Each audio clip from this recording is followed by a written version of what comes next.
me, Ate Shine, do you swear to tell the truth, the whole truth, and nothing but the truth? So I'm not sure. Ano ba ang sexy sa Tita Ira? Yan ang ating iimbestigahan ngayon. Ramdam mo agad yung bigat ng katawan. May stretching na uupong ganyan.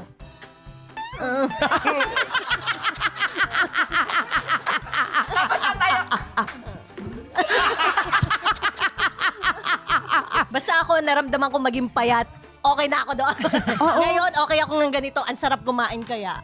Actually, mas nakakalamang-lamang ang mga nanay ngayon. True! Aminin nyo yan. Mommies are the new sexy. Oo, dahil wala na kaming explore Ira. Alam ko na yun, natuturuan kita. Diba? Isang buong month namin, wala kaming ginawa kundi mag-training ng flexibility, tapos cardio talaga. Sinasabayan na rin ng diet. Naniniwala kayo dito pag tas namin mag-rehearsal, milk tea tayo. Nagsashabu-shabu pa kami. Ang magagalit sa amin, nag-milk tea na naman kayo, zero sugar.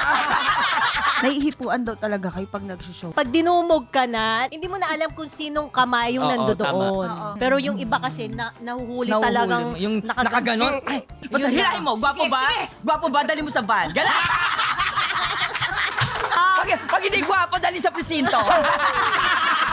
Sa mga concerts nyo po, ang naglabas po talaga ng financial, no, is si Jopay, Rochelle, Aifa, and kayo pong dalawa. Tama?